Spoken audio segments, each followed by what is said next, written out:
বইমেলার আয়োজন শুরু হচ্ছে রেসকোর্স ময়দানে। দেখেন আমার পিছনে স্টল বানাচ্ছে, যে স্টলের সব আয়োজন হচ্ছে বইমেলাতে। বইমেলাতে আয়োজন হচ্ছে স্টলের।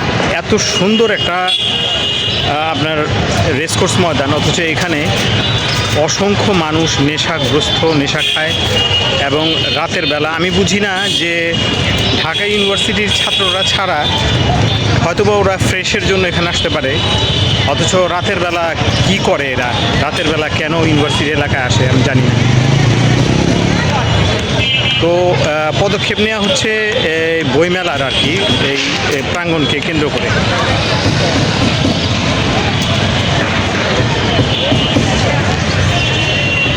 এখানে অনেকগুলি স্টল হবে। এত সুন্দর একটা পার্ক, এই পার্ককে আমরা কিন্তু অনেক ভালো রাখতে পারি, অনেক ভালো রাখতে পারি, সবাই মিলেমিশে সবুজে ভরপুর করতে পারি। অথচ আমরা এখানে মানে নেশা নেশা নেশা নেশা নেশা করি, নেশাগ্রস্ত মানুষরা এখানে দিনের বেলা ঘোরাঘুরি করে, সারা দিন কোনো কাজ নেই, এই নেশাগ্রস্ত অবস্থায় এখানে ঘোরাঘুরি করে। অথচ যদি এদেরকে কিছু বলা হয় তাহলে অনেক ধরনের সমস্যার সৃষ্টি হয়। তো রাতের বেলা কি কাজ এখানে, রাতের বেলা এই পার্কে কি করতে চায় মানুষ এটা আমি ঠিক বুঝতে পারি না। রাতের বেলা কেন ঘোরাঘুরি করে মানুষ? চলেন আরও সামনাটা দেখাই।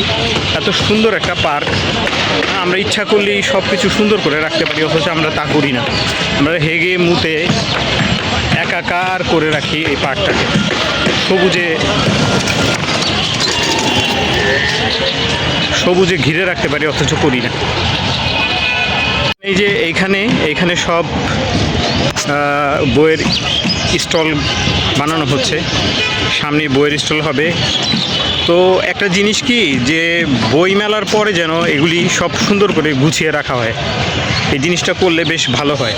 এই যে ইটগুলি দেখছেন, এগুলি এইভাবেই পড়ে টরে থাকে, এগুলি যদি সুন্দর করে পরিষ্কার করা হয়, পরিষ্কার রাখা হয় তাহলে ভালো। এই যে বইমেলাও হবে, এই পার্কটাকে ইউজ না করেও বইমেলা করা যেত, তো হয়তোবা সরকার ভালো জানে। দেখেন এত সুন্দর একটা রেসকোর্স ময়দানে এখন আমি আছি। রেসকোর্স ময়দানটা এত সুন্দর, এখানে যদি সবুজ ঘাস করে, গাছপালাকে যত্ন করে সুন্দর করে রাখা যায়। আমরা কিন্তু এখানে ঢাকা শহরে কিন্তু অ্যাকচুয়ালি ঘোরার কোনো জায়গা নেই, বাচ্চারা খেলার কোনো জায়গা নেই। এখানে যদি আমরা সুন্দর করে থাকতে পারতাম তাহলে কত ভালো লাগতো। কিন্তু এই নেশাগ্রস্ত মানুষ অসভ্য কাজ করে এবং রাতের বেলা খারাপ কাজ হয় এখানে।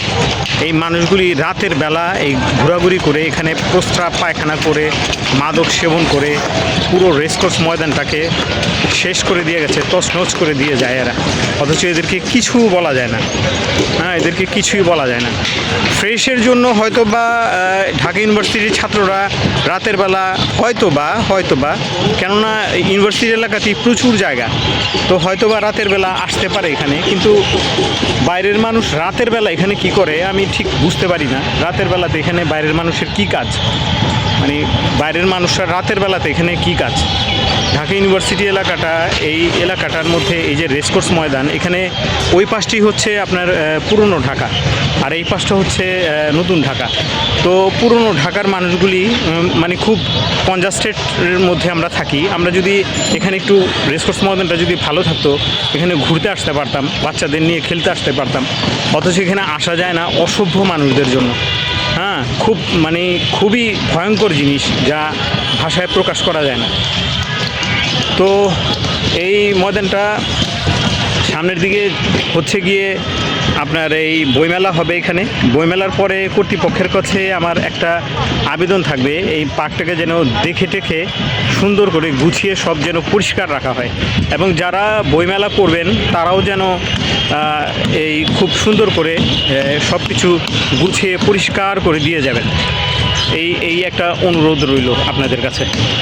তো আমি মনে করি এই উদ্যানটা এত ভালো, মানে এত সুন্দর এই উদ্যানটা, অথচ আমরা এটাকে সুন্দর রাখতে পারি না। এখানে অসভ্য কাজ করা হয়, মাদক সেবন করা হয়, এবং রাত্রে যে কী কাজ, মানুষের রাত্রে যে কী কাজ এখানে সন্ধ্যার পরে, ঠিক আমি বুঝতে পারি না। রাতে এরা এখানে কি করতে চায়, রাতের বেলা কি প্রয়োজন আমাদের এই অন্ধকারের ভিতরে, কেন আমরা ঢুকতে যাব রাতের বেলাতে? তো অসভ্য মানুষরা, কাজ ছাড়া অসভ্য মানুষরা মনে হয় থাকে, আমি জানি না। কাজ আছে আপনার, ঠিক আছে, কিন্তু কাজ ছাড়া এখানে আপনি রাতের বেলা কি করবেন উদ্যানের ভিতরে? হ্যাঁ, আবার এটা যদি গভর্নমেন্ট যদি এটা কিছু বলে, তাহলে আপনাদের আবার অনেক খারাপ লাগে। হ্যাঁ, তো এটি হচ্ছে কথা। মানে বইমেলার পরে যেন এই উদ্যানকে আবার সুন্দর রাখা যায়, সুন্দর করে দেওয়া যায়। তো ভালো থাকবেন, আল্লাহ হাফেজ, আবার দেখা হবে।